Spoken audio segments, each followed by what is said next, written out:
video on the subject about if the you're HBO new to Purge? this relatively new channel and don't know my other one, I'm legally required to inform you, in case you can't tell from all the beard on my neck, that I am a registered anime fan. And not just, you know, because I got caught streaming. Okay, this dude is already like, you know, making funny, self-facing jokes. Like I like it already. There's two different types of these dudes online. Okay? There's guys like this who are fucking hilarious, humorous, make fun of themselves. I get it. I'm the same way. You know what I mean? And then there's dudes that look like this that are very serious about like, oh, dude, like, how dare you? You reacted to this video on a, oh, this is the Japanese cult guy. What was it? Happy Fun Times or whatever? Yeah, this dude's awesome. Yeah, you have guys like this, and then you have fucking the quarter pounder. You know what I mean? McDouble. I like him. I like this dude. He's awesome. Fan. And not just, you know, because I got caught streaming Demon Slayer in a public park or whatever. I'm into the hardcore shit with mentally ill walrus taxi drivers and golfing cyborg mafiosos. I can and will find a connection between literally any topic you can think of and JoJo's Bizarre Adventure. For example, did you know that Warner Brothers produces the JoJo's Bizarre Adventure anime? If you're a JoJo's fan, then by the end of this video, that knowledge will fill you with much dread, I think. To be clear, this video isn't about anime. It's about Western cartoons, which have really been catching up to anime and, in some respects, even Woo, so good. Yo, one of the fucking animators on... passing it in terms of their one of the fucking animators was HasanAbi head at the strike. Last couple decades. And not... One of the fucking animators on Invincible is a HasanAbi head who was at the fucking strikes. He was the one wearing the... He was the one wearing the hat, the John Brown hat, and he said de-Stalinization for some reason. I don't give a fuck. I love his show. I love that show, man. It's a, or he's a character designer. Sorry, not an animator. My bad. I fucked it up. Oh yeah. I'm already fucking it up. God, I love the HasanAbi heads, dude. They're everywhere. It's awesome. Just the shows that directly emulate anime, like Avatar, either. From Adventure Time to Steven Universe to Over the Garden Wall to Gravity Falls to BoJack Horseman to... That was me, King. Dude, you were dope. Thanks for coming out. Bob's Burgers to Rise of the TMNT, the bar for American animation has been raised across the board in every genre. And cartoons are even moving into new genres now. In particular, there's this new trio of American isekai, Disney's The Owl House and Amphibia, plus Cartoon Network's Infinity Train, which I've heard nothing but great things about and have really been looking forward to watching and maybe covering in a video. American isekai, no shot. I mean, I don't even watch Japanese isekai, so... it's not for me. Whenever the anime industry decides to calm down with the shows a little. The false binary that cartoons have to be either exclusively for kids or late-night adult comedies has been obliterated, and the potential for animation to tell any kind of story we can imagine has finally been unlocked. Many of these shows, far too many to list now in the wake of the streaming boom, have spawned fan bases every bit as rabid and lore-obsessed as your average anime as a result. Not that the executive... Infinity Train has also been wiped from the internet like Westworld. I assume the reason why he's talking about this is precisely that. We're talking about why HBO Max has decided to fucking shelve a lot of their products, which, by the way, is... obviously a bad thing, but it's a good thing if you want to shelve the top of the hour ad break, which comes at the top of every hour. There's a 3-minute ad break. You already know. If you've been in here for long enough, for a long enough time.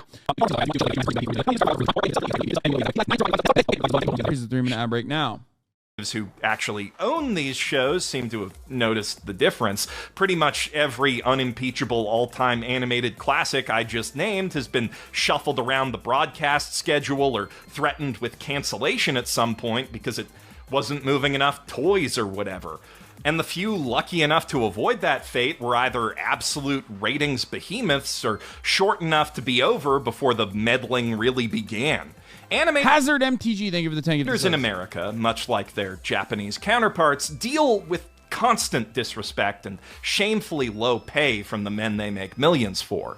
But they do get something out of that Faustian bargain. The chance to leave their mark on our culture, to put something beautiful and personal out into the world, which for the rest of time, new people can discover and fall in love with, and maybe even be inspired by to create their own cool new thing that to exist. It will at least get to, but that too will at least get to exist. It will at least get to connect with people and keep connecting with people forever. And whatever else the suits choose to do, they can't take that away from these artists. Oh, wait, yes they can. Fresh off the heels of their brilliant decision to can a mostly finished $90 million Batwoman movie as a tax write-off at the same time as they're actively refusing to cancel The Flash movie that stars a wanted sex criminal and alleged cult leader, the executives at Warner Brothers... Dude, wasn't there a new article that just came out where, like, the executives basically were like, people will forget. People will forget.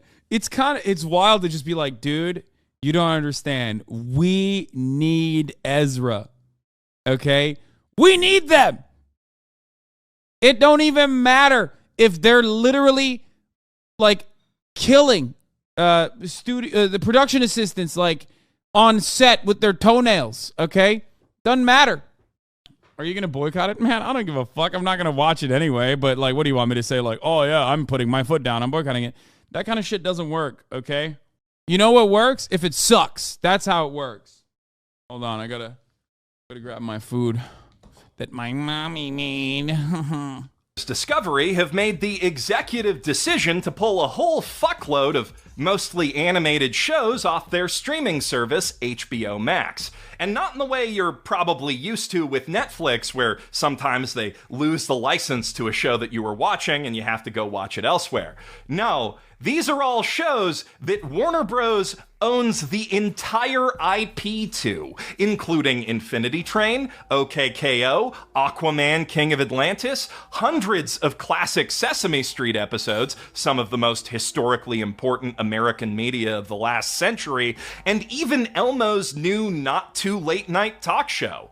A few of these are also cancellations whose recently finished unaired seasons or movies will serve as tax write-offs for the brand, just like Batgirl and the no longer upcoming Scoob holiday special, which is fucking heinous enough as it is. Like, imagine pouring an entire year or more of your life into creating a work of art only for some fuckhead accountant to tell your boss he can put a bigger hot tub on his new yacht if it never sees the light of day.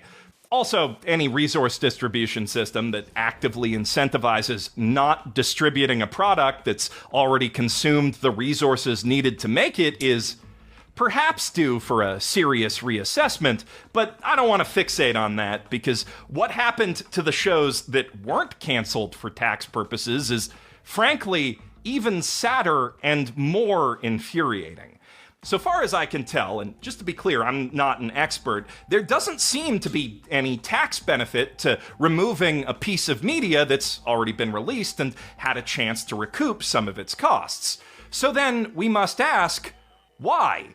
Because they want to stop paying residuals to the artists. Residuals, if you're not aware, are payments that actors, writers, and other unionized contributors to mass industrial art receive whenever their work is re-aired or redistributed. They're like, it's not worth the $8 we're paying. Years ago, thanks to the Hollywood Actors and Writers Guilds, guarantee that at least a fraction of the profits generated by their work after the fact will always get back to them. And that's true even when there are no profits sometimes. So it is totally possible for a studio to lose money on residuals. Generally speaking, though, that will only happen if the work in question already lost a bunch of other money elsewhere, more than can be recouped by licensing it out to broadcasters and what have you, because obviously the cost of those residuals is taken into account when setting the price for those licenses. Now, streaming kind of complicates this, because instead of airing one time on a fixed date or being sold one time as a Blu-ray or DVD, works live on streaming platforms forever, in theory. So instead of a one-time fixed fee, writers and actors get paid a percentage of a fixed rate based on the subscriber count of the platform their work is appearing on, going by the logic that the content they've created is what keeps those subscribers on the platform.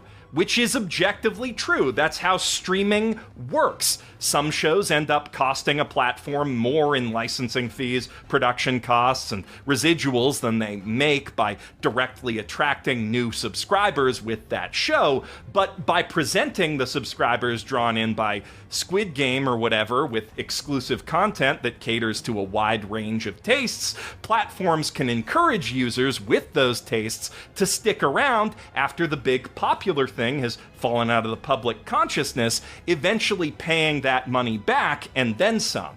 This economic reality is baked into the very structure of streaming residuals, which decrease in cost year over year, the percentage falling off exponentially after the first 3 that a title is on a platform, and eventually bottoming out after 11 or 12 years at a fraction of what it used to be. In other words, the longer a platform keeps a title on its servers, the more of the profits that that title generates by simply existing on the platform go to the platform. So, say for the sake of argument that the vocal talents of J.K. Simmons and beloved character actress Margot Martindale really are costing HBO Max way more than they're making on Infinity Train directly right now.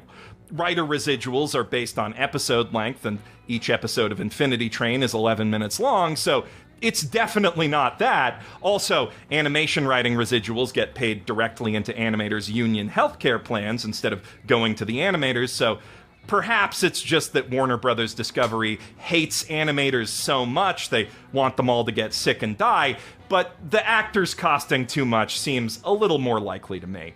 Whatever the case, since Warner Bros. Discovery owns the IP and doesn't have to pay any licensing fees to keep it, it's still smarter in the long term to leave it up for people to watch and discover, or even just leave in their watch lists forever as one of the things they plan to get to before unsubscribing, because that keeps them subscribed. And that's without even taking into account the potential for the IP to grow over time, find a new audience, maybe sell a bunch of merch. Shit! If one of these titles finds a new audience because of this news, and Warner Brothers decides that it makes economic sense to relist or license it to another platform later, they'll have to start paying that premium first-year residual rate all over again. There are so many downsides to delisting an exclusive title from a streaming platform, and so few upsides, yet they've done it to nearly 30 of them this month, plus several HBO Max original movies. So, we must once again ask, why? Why the hell would a company do something this hostile not just to its own employees, but its own customers? Something that, in the long term, sure seems like it's gonna be a big net loss for them. Because big publicly traded companies don't give a fuck about the long term anymore. All that matters to them is the current fiscal year, and they give even less of a fuck what their employees or customers want from them. The only people Warner Bros. Discovery CEO David Zaslav is trying to keep happy with this are the shareholders of his newly merged company. And those shareholders can collectively make a whole fuckload of money from their shares if, following that big merger, Zaslav is able to demonstrate a significant increase in company profits year over year, which he could do by selling more good movies and shows to the public and increasing profits that way, but that takes talent and intelligence, so instead he's laying off almost a fifth of his workforce, writing off any projects that could maybe lose money and likely won't turn a massive immediate profit, and cutting off residuals for a bunch of different shows for the rest of the fiscal year. This isn't some canny business strategy to ensure the long-term viability of the platform and brand. This is simply an act of mass sacrifice to the one true god of our modern age, the line. blood spilled upon its mighty altar in hopes that it will bless us by going up.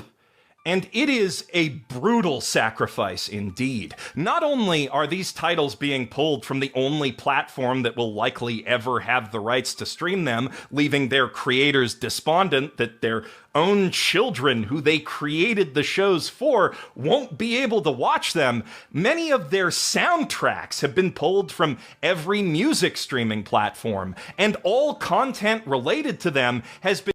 They literally... zuck it, dude. They scrub it from everything. It's so brutal. It's so wild. It's so insane. You know, it's great. It's awesome. Been scrubbed from every relevant social media platform that WB owns. Not just from Cartoon Network's Twitter, but their YouTube channel, which, in Infinity Train's case, means that the pilot episode, which has millions of views and thousands of comments dating back to the very start of its fandom, is just gone. Not to mention a bunch of other promotional videos with unique edits and audio cues that nobody would have even bothered to save because, I mean, they're just YouTube ads, and why would they ever go away? That shit's really gone, maybe forever. And just to add insult to injury, Warner Brothers has also immediately ceased manufacturing Infinity Train DVDs, which...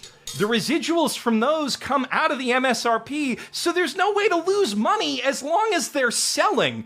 They went absolutely scorched earth with this move. So there's literally they hate Infinity Train. No way to watch the show.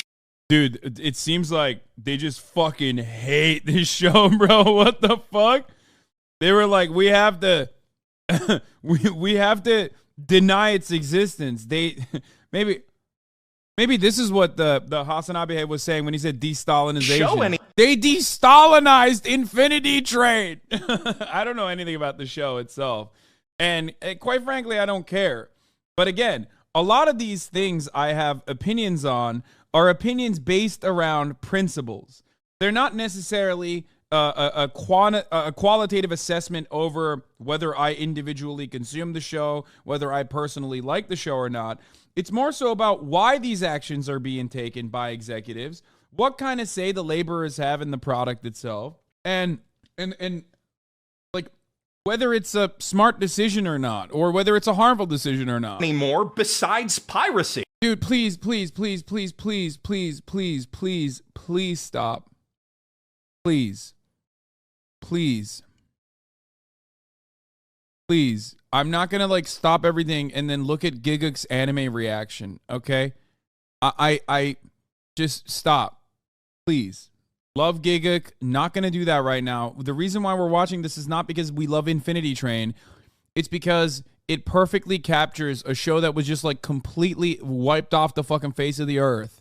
Because of mergers and because of companies now trying to generate value in the stock market over like actual, actual art itself. And that's not me talking. The creator of Infinity Train says as much in his Twitter bio now. Technically, you can still buy the series through Google Play, Prime Video, and iTunes, where, thanks to this news, it's currently the top-selling show on the whole platform.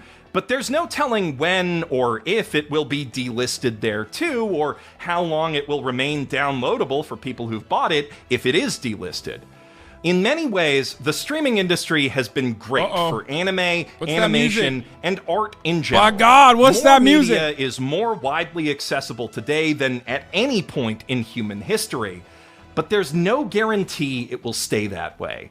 Streaming services already put their libraries at risk simply by storing them in a centralized system where one catastrophic failure can wipe out unfathomable amounts of data.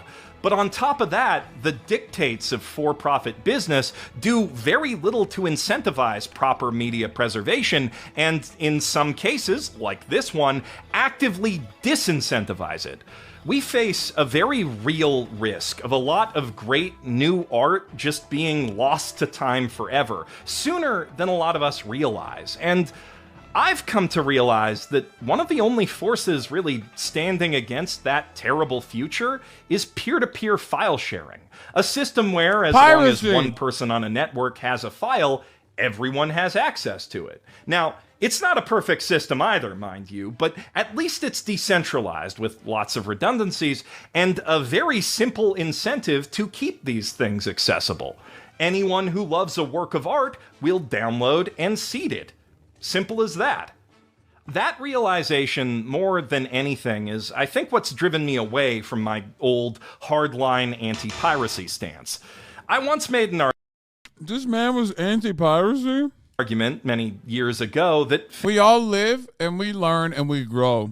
Fans of anime and media in general have a certain moral imperative to support anime and media in general streaming platforms wherever they can, to give some money back to the creators of the art we love, and more importantly, to financially incentivize the creation and distribution of more lovable art.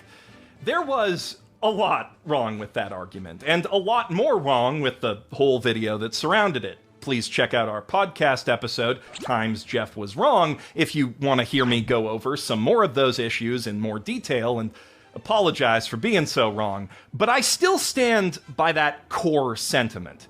Right now, streaming platforms are the primary driving force behind the creation and distribution of not just anime, but all movies and television, and everyone who pays into them is, to some extent, supporting the creation of that kind of content for everyone who enjoys it, including that's an older take. The anime and manga community has always been uniquely anti-piracy. I didn't know that. That's interesting. I did not know that was like a take in the anime and manga world. In the Western world, I have no fucking issues with it. I'm a Mr. Pirate. Har, har, har, arg, sail the fucking seven seas, get to the Grand Line, get to the New World. I don't give a fuck, dog. Pirate everything. Including pirates. I definitely wouldn't call it a moral imperative anymore, but I generally do think that paying for streaming platforms is a good thing to do that helps to keep existing art accessible and fuels the creation of more art. But that only holds true as long as these platforms are committed to giving us more art for our money, not taking away what we already have, not fucking over artists and their own customers purely for the sake of a year-end balance sheet. I no longer think you have a moral imperative to support streaming platforms, but if you're currently paying for an HBO Max subscription, I do think that you have a moral imperative to cancel it immediately and tell everyone you know to do the same. Because if this little accounting scheme of Zaslav's succeeds, we are going to see other desperate streaming CEOs pulling the same bullshit, and a lot of streaming CEOs already seem kinda desperate right now. If it fails, though, if they lose enough subscribers to offset the costs they've already cut, that would send a powerful message to all of these platforms that bad media preservation is also bad business. Please, for the love of art, stop supporting HBO Max. You don't have to cancel your sub forever, just to the end of the fiscal year. And if there's something on there you absolutely can't wait that long to watch, well, I'm sure you can find it wherever you go to watch it. Yeah. Absolutely pro-piracy. Do it. All the way. The only reason why I don't do it is because it's too convenient for me not to. That's it. There was a time and place when I had no access to video games whatsoever, and if it wasn't for fucking piracy, I never would have been able to play thousands of fucking hours worth of video games. Turkey is a young boy. You will never tell me. You will never convince me that piracy is bad or wrong. I don't give a shit.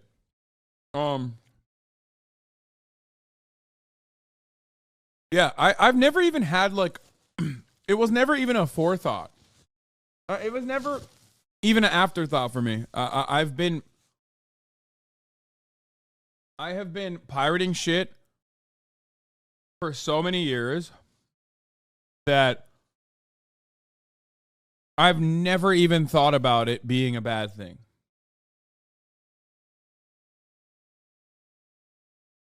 It's great.